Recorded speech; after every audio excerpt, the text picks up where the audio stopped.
Hello and welcome. I'm Sky Class, and this is my review of the Idea Mountain Backpack. I found this backpack last year online, and funny enough, it arrived the day that I left for a trip to Northern Ireland. Virtually, the package arrived as we were leaving out the door to go to the airport. So I didn't get to use it then, and I haven't been able to use it until this year when we moved to Mexico. So I've actually been able to test it for about the past 6 weeks. And now that I've gotten my own use out of it, I'm going to pass along to you the pros and cons of this backpack. I would not recommend this backpack for long-term travel, but for a weekend, a week, maybe even a month, this is the perfect size backpack. So there are 5 bags altogether in this system. You have the day pack, the travel pack, there is the toiletries bag, the laptop bag, and a hip bag. So the day bag is 13 liters, the travel bag is 20 liters, and then the hip pack is 1.6 liters. So altogether, when you put them together, it's about a 24-liter backpack. So usually you get, like for the overhead compartment, you get about 40 to 46 liters. So this is much smaller than that. But for the, in Europe, you get the budget airlines, and you usually have to put your free bag underneath the seat in front of you. This one altogether is a little bit too big for that. So it's kind of too big for the free option and a little bit too small for the maximum option for the overhead compartments for carry-on.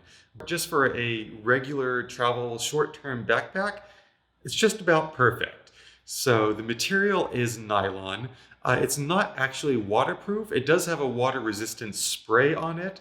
So just, light spills and stuff or light rain, the water is just going to kind of beat on it. But I wouldn't recommend this in a heavy thunderstorm or anything like that.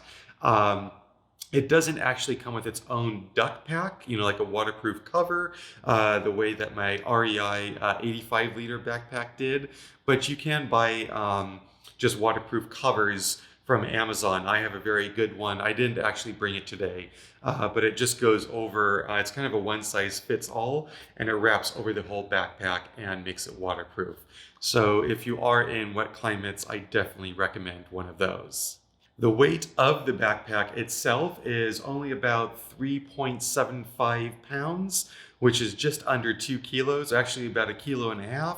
So overall, it's a very light backpack compared to my Osprey Farpoint 40. That's about twice the weight of this backpack. Of course, that backpack does have an internal frame structure, so it's a lot more rigid. This backpack doesn't have any internal frame structure, so if you need to, you could fold it or kind of roll it up to put inside another backpack, which does cut down on its weight, but also makes it less secure, if you've got a laptop inside. But there is a lot of padding, and an internal laptop is going to sit up above the ground about 5 inches. So I'll go over that later, but it does have a lot of padding, and it is very secure for laptops, electronics, things like that. In terms of pouches, this thing has a ton. So I'll show you how it comes apart. You have these little clips here where you can disengage it, and on the top and on the bottom, and that disengages the day pack from the travel pack. And then the bottom unclips for the shoulder straps, and then those clip onto the day pack. So you clip on both sides, and usually I'm not holding this in the air. There we go. So now this is ready to go as a day pack. The problem with the day pack is usually it hangs a little bit too low. Just that's my taste. I usually like it hanging a little bit higher my shoulders. So you can tighten it up, but then when you tighten it, it kind of has this extra little slack here, which isn't bad. Again, this is just my personal preference. I would like it so the bottom connected. There's not really a way that I have found that you can actually get rid of the slack. But again, that's my own personal preference. And something that I particularly like, and this will also help take out the slack, is the chest strap. So this is, it's not a built-in chest strap, it comes off on both sides, which is a slight disadvantage. You have to really be careful if it's just hanging like this. There's been a couple times when it just kind of fell off, and you don't want that. So if I'm not specifically using the chest strap, I will usually take this off and put it in the bag just so I don't use it. But putting it across does take the pressure off of your shoulders and puts it more on the back. So I like to use this. I know the inventor of the backpack doesn't really use it that much. Again, personal preference. So that is the day pack.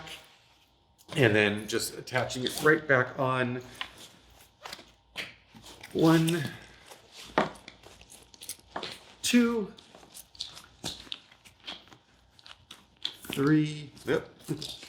And this is actually one of the biggest disadvantages I have found with this backpack. You know, it is an excellent backpack and it's one of the best I've found, but there are a couple disadvantages. The biggest one is this one right here. If it's very heavily, it doesn't seem like it's going to come out, but for some reason, I think it's because it kind of, when you walk, it somehow pushes the button and then it snaps out. So like today, I was actually running to catch the bus and I jerked and both of them came out and the whole backpack just kind of flipped down, which, you know, obviously this is where I usually keep my electronics. It luckily held on and it didn't completely come off. But for that reason, what I do is, yeah, they don't really stay on that well. Again, this is about the only disadvantage, the biggest disadvantage of this backpack. But what I use is a carabiner. So if they do come out, it still has the attachment of the straps and it's fine. These straps don't have the most padding. So if you're carrying a lot of weight in it and you're holding it by this, it does get a little tight on the hands. I do have, on my other backpack, I actually have a sleeve that I can actually put through this, or it has the side handle, which is much more comfortable. You can hold it for that. Again, if you're holding it by this, just make sure that these don't come off. All right, now inside is incredible. This is where this backpack really shines. The number of little pouches and stuff. This is kind of like a video of what I pack. Got my stand for my laptop. But I'll try to focus on the backpack. Those are my electronics and cables. This is the detachable, I'm not going to talk over the Velcro. This is the detachable laptop bag. So amazing bag, bottom zipper pouch, top zipper pouch with a mesh front so you can see inside. This is the pouch for the laptop and then a pouch for the tablet. So I can fit my tablet in here. The problem is my laptop is a 15-inch and this is really a 13, maybe a 14-inch sleeve. My laptop fits in the sleeve this way, but not this way. So my laptop sticks out about an inch. I can actually zip up the backpack. Basically my laptop sticks above the sleeve and I'm just barely able to zip up the backpack over my laptop, but not zip up the pouch itself. So again, that's just my own Dell XPS 15.6-inch laptop. So if you have a laptop that's slightly smaller, you're perfect. It's just, again, just the little things that you're going to have. And then in this pouch is where you get what's called the hip pack, or what I would call a fanny pack. Now, very funny story. In the UK, fanny is slang for, okay, now I'm going to get a little bit crude, but fanny is slang for the vagina. So they always laugh at Americans when they say a fanny pack. They call it a bum bag. If you wear it on your back, in America, the fanny is the butt. In the UK, it's the bum. So bum bag, or if you just want to be politically correct, you can call it the hip pack and just wear it on your side. So that fits into its own little slot right here. Like I said, it holds about 1.6 liters, so good size. And then the travel bag. So this, again, this is my packing video. So it does come with 2 vacuum bags that you can use for clothing and stuff. There's my laptop, which I said does not fit in the other laptop bag in here. And then it comes with a detachable toiletries bag. So that fits all of your toiletries. And again, just lots of, you got the straps on the front of the pack here, zipper pouch on this side. And so it comes with 2 actual pouches as well. This one, the website says it's for the shoes. I've used it for my shirts because I already had my shoes in here. My shoes were clean and I just wanted to have the shirts, they're dress-up shirts for a shoot I have tomorrow. So I just wanted them to stay a bit cleaner. I probably could have put those into the the clear ones, but I didn't. And yeah, I'm using this bag. I just had too many cables and attachments and adapters. So I use this for my underwear and socks. And then in the bottom of the backpack is the shoe pouch. So overall, just a lot of different pouches. Fits in really well. The other thing which I would also love to have with the backpack is the shoulder strap. I have that with my Farpoint 40, the Osprey backpack, and I use it a lot. The other thing that's also really good about the backpack is the security features. So the zippers do have the 2 little holes here, so you can put the lock through them. For some reason, not all travel backpacks have this, and I don't know why, because it is essential for traveling, you know, when you're on a plane. Usually, I'll actually leave these locked, even when I'm just walking through a major city. It's just that little added bit of security. Even if they're not locked, I'll usually have a lock on it, so it looks like they're locked. And then the other thing that this has on the day pack, not on the travel bag, is the passport zipper pocket. So that's a good feature that also the Osprey backpacks have. I think my REI backpack has that. You know, it's kind of standard now in backpacks. You want that passport secure to you, close to your back. You don't want someone able to get it while you're walking down a busy street. And the last feature that this has is the pouches for the water bottles. These pouches are actually really good. They're a bit small, which is good because I've had bigger pouches in some of my backpacks, and if the water bottle catches on anything, it falls right out, or if the water bottle is too heavy, or I'm swinging the backpack on.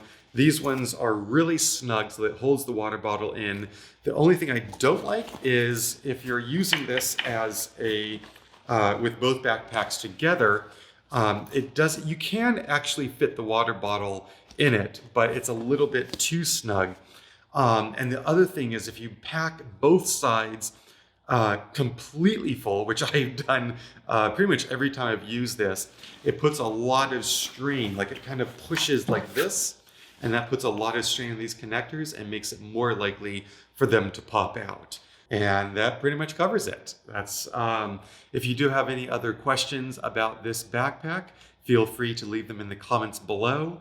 I will also do a review on my Osprey Farpoint 40 backpack, just so you can get a comparison.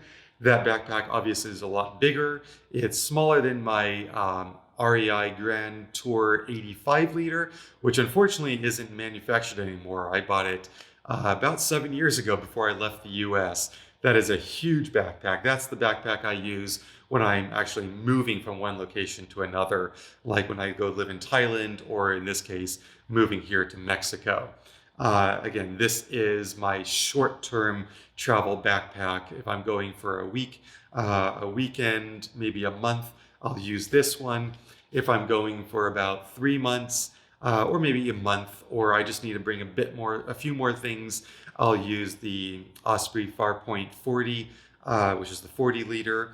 And then for the long-term travel, I use the Grand Tour 85. Again, I hope you liked the review. Put any questions that you have down in the comments, and if you'd like to see more reviews, or just to follow me in my travels, do make sure you subscribe to my channel. Click that notification bell so you can actually get informed when I put up new videos, and I'll see you in the next one. Thanks for watching.